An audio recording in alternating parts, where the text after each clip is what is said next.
Okay, guys. Sorry I got cut off in my last video, but the last video I talked about that McKinley was going to become a presidential candidate because he was supporting big business and everything else. But we're going to talk about our last segment here. We're talking about 2.5, which is going to be talking about Southern segregation and discrimination. The one area of the country we haven't really talked about yet is the South. We talked about a lot of industrialization in the North, like in New York, Chicago, and Cleveland, and Pittsburgh, and Boston, these different areas. But we need to take notes on the South as well at the same time, in the 1870s to about 1900. If you have not done so already, I did give out notes on Thursday, September 23rd. There should be some extra note sheets in the back, so if you need to go get those, please do so. But that's where your 2.5. And remember that 2.4 and 2.5 notes will be on the tests this coming Thursday and Friday.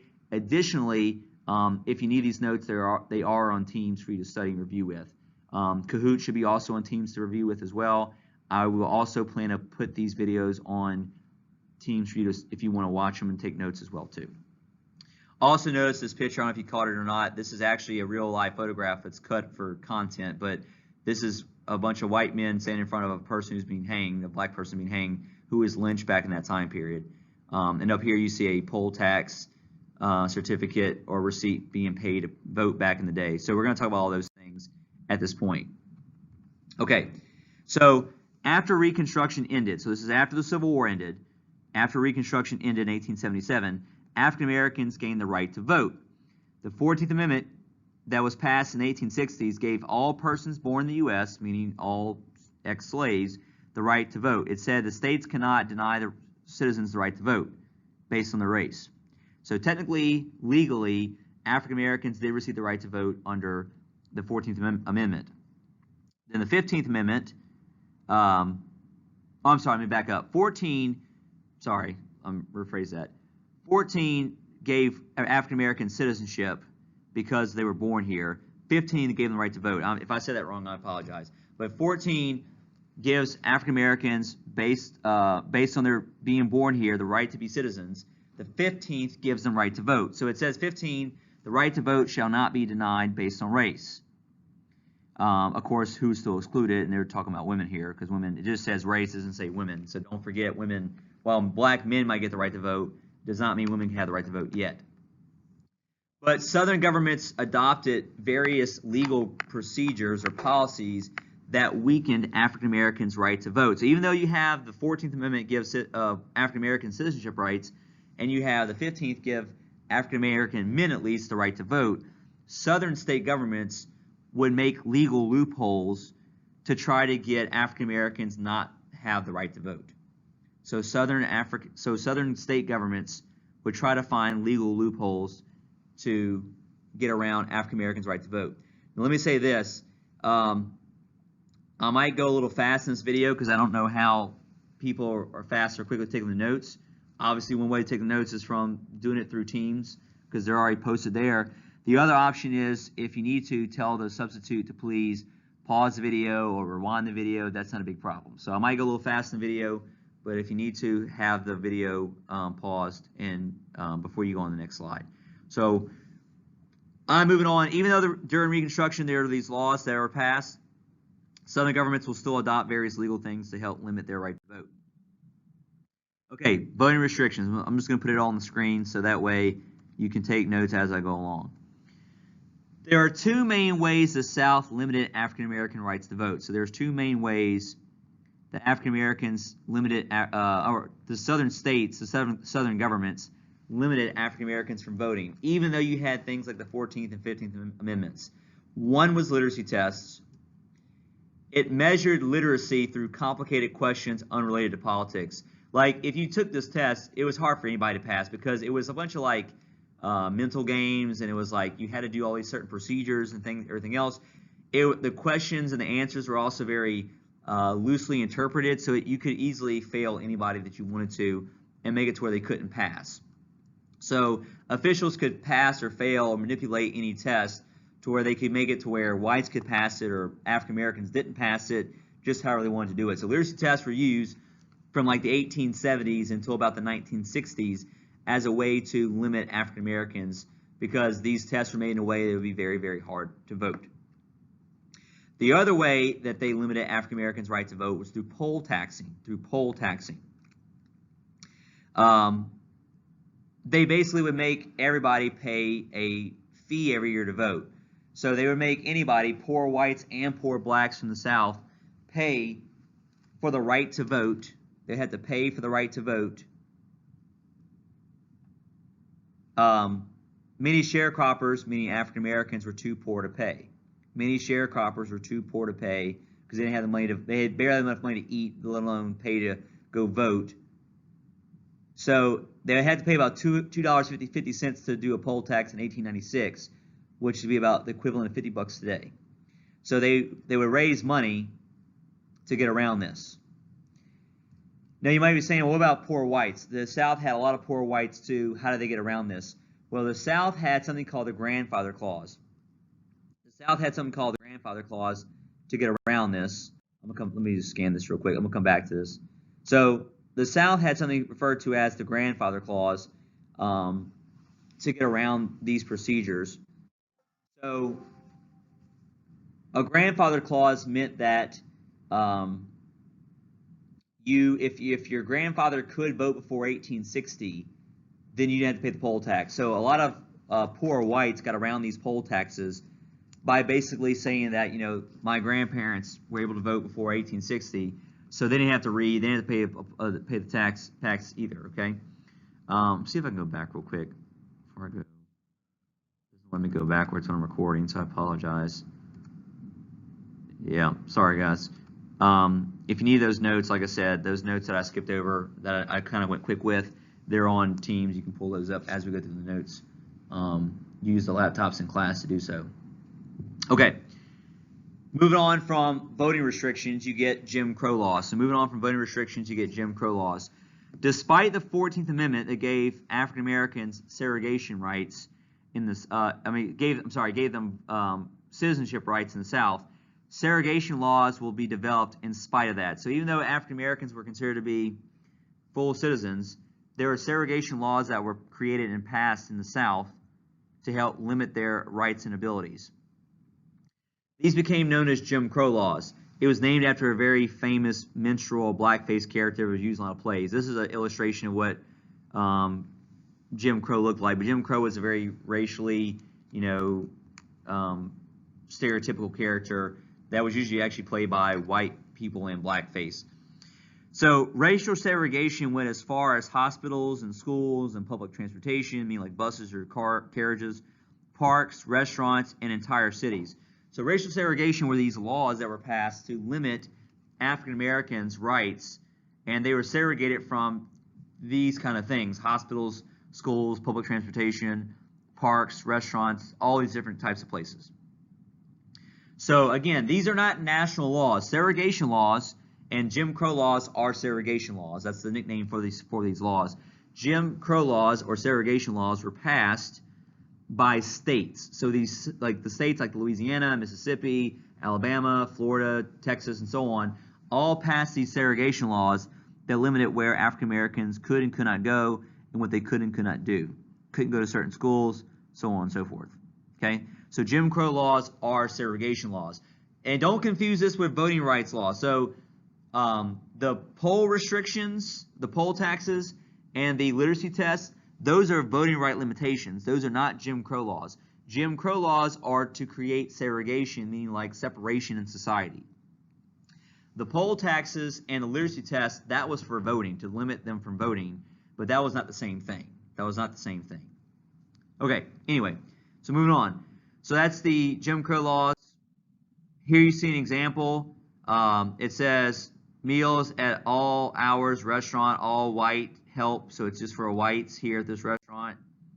Here you see same location, got a color only area. You see some signs here, no dogs or Negroes or Mexicans. Restrooms, you have the white side, you have the colored side, and down here, and again, back in those days they would say color, but you don't say that now anymore, or Negroes, either one.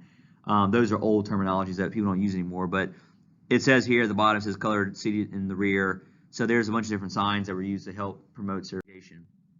Another sign, colored waiting room over here. Here's a water fountain, colored water fountain, and then you have the white water fountain separate. Another sign, waiting room for colored only. This is like at a bus stop. Colored dining room in the rear, so you have another bathroom here. It says men over here, and as a sign says where African Americans could go. So here on the bus, you actually have signs that say this is the colored section in the back, and in the front you have the white section in this trolley car or streetcar here. So it says, look ladies, segregated restrooms, full-length mirrors, full-length mirrors, Jumpers Good Golf was the name of the place. All right, so Jim Crow laws were these state laws. Eventually there's a guy from Louisiana who gets involved in a case named Homer Plessy that tries to challenge these laws nationally. Like if the Supreme Court can make a court case that rules these laws unconstitutional, then maybe they'll get overturned. So this guy named Homer Plessy, with the help of others, challenged some Louisiana railroad laws here in Louisiana to try to see if segregation could be overturned in the South. So I'll give you the background of this case. Homer Plessy was actually not that dark of a man. He was like 1/16 black, but according to Jim Crow laws, if you were any portion black, you were considered to be fully African American. So for Jim Crow, if you sat in a white man's seat in the train cars, this is before there's buses or before there's vehicles, if you sat in a white man's section of the train car and they asked you to move, you had to legally. You had to move to the African American section. So Homer Plessy goes and sits in this white car, and the train people are actually on this. They knew what was going on, so they stopped the train to complain, so there would be an arrest. So they knew that he was going to be there. They stopped the train because they wanted to have an arrest, so there could be a court case on this issue. So the police show up. They make sure to charge him on this issue of Jim Crow laws, and it leads to a court case to the national government where it's Plessy v. Ferguson. So Ferguson, the Ferguson side of this, was a judge in Louisiana who ruled that he violated Jim Crow laws because he was partially black by sitting in a white section. So this court case goes all the way up to the Supreme Court, 1896. The Supreme Court tested the constitutionality of segregation in Plessy v. Ferguson. The Supreme Court ruled, unfortunately, that separation of races in public places was legal and didn't violate the 14th Amendment, which obviously today is crazy, but the Supreme Court does rule that you could legally separate people in public facilities, not just trains, but restaurants, schools, movie theaters, doesn't matter. And so it creates this doctrine of separate but equal. You want to be aware that it creates this doctrine of separate but equal. It creates this doctrine of separate but equal. As long as facilities were equal, it was okay to segregate people. As long as facilities were equal, it was okay to segregate them. So as long as facilities were equal, it was okay to segregate facilities. That's what the Supreme Court rules. But you look at these facilities, that was usually not the case. From schools, like white schools always have better conditions. White hospitals or white theaters would always have better conditions than like the African American theaters.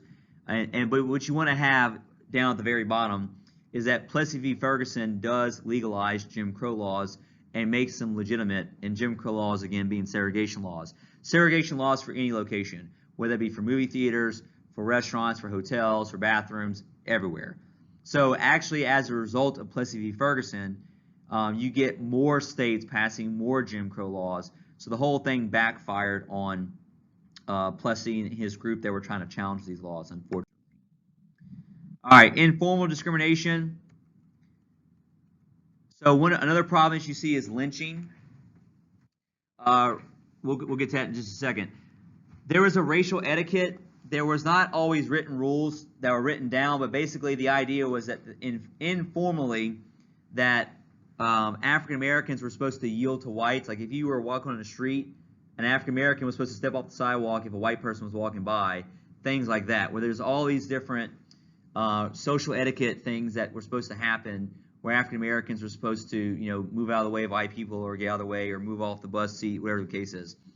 African Americans who did not follow racial etiquette or racial customs were subject to lynching, which is illegal then and now. So lynching was a form of extrajudicial, meaning outside the justice system, execution that included hanging, burning to death, and shooting. So lynching was a form of extrajudicial, meaning that a bunch of white people would get together and decide to attack or even kill an African American if they felt like this person went outside of their racial etiquette. That could include hanging, burning, or shooting. Lynching was a way to assert political white dominance through terror. So lynching was a way to assert political white dominance. So even if the police or the court doesn't get African Americans, there would be ways for like mobs of Southern white people to go out and hang an African American person they thought was breaking racial etiquette. Lynching peaked between the 1880s and 1890s. About 1,400 black Americans were lynched without a trial. So between 1880s and 1890s, about 1,400 black Americans were lynched without a trial. At least that's the document cases. So that's the least documented ones. There could have been a whole lot more. You kind of see this chart down here. This documents lynchings from the 1870s to the 1950s. Obviously, the Deep South has a lot of different examples of lynching. You see the dark red areas where lynching was most prominent. This lynching process continued well into the 1900s. Congress finally passed an anti-lynching bill in 2018. So it took, decades before Congress finally made lynching illegal in the United States. For a long time, it was hard to pass in Congress because of racism and segregation laws being so dominant in the South. Okay. So here's an example of white people in a town forming a lynch mob, which they thought was legal. Anyway, so lynching was a big problem. So we're going to go on to this next person, Booker T. Washington. MLK, meaning like Martin Luther King, was not a fan of this person, but we're going to talk more about him. Booker T. Washington was one of the two prominent African American leaders at this time period. So Booker T. Washington was one of the two prominent African American leaders of this time period.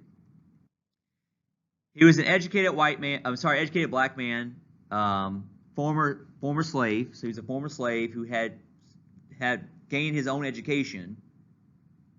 He actually helped develop a college in Alabama named the Tuskegee Institute.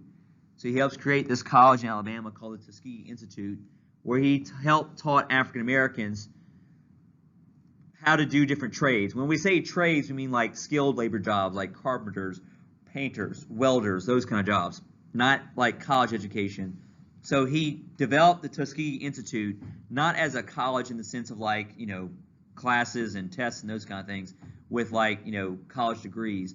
Instead, he's trying to teach African Americans these trades with his college, like how to be a better tradesman, craftsman, mechanic, carpenter, painter, welder, whatever the case is. The reason why he was so controversial is he had a very controversial take on segregation. He believed that segregation was key to progress for African Americans. The African Americans were not ready for equality, essentially. That Booker T. Washington believed that African Americans were not ready for equality, and they had to work their way up to it. So he did not encourage African Americans to pursue political office or higher paying jobs or higher education, but rather to try to get blue collar jobs and trade jobs, because his idea was that African Americans had to first establish themselves as hard workers in society, and once they do so, then later on they'll achieve equality. So as compared to another guy we're about to meet, Booker T. Washington was all about trying to work over time towards equality through getting more economic equality, not having immediate legal equality. So they wanted African Americans to get jobs, to get more money over time and work better jobs through things like the Tuskegee Institute. In his famous speech, the Atlanta Exposition, or the Atlanta Compromise, he talks about this idea. So in his very famous speech, the Atlanta Exposition, he talks about this very idea. And a lot of white people supported him, and a lot of folks still saw him as a great black leader, but some blacks supported him, some did not. It just kind of depends. It was kind of split. So some supported his ideas, some did not. But obviously there was a lot of African Americans who would prefer to have equality right away.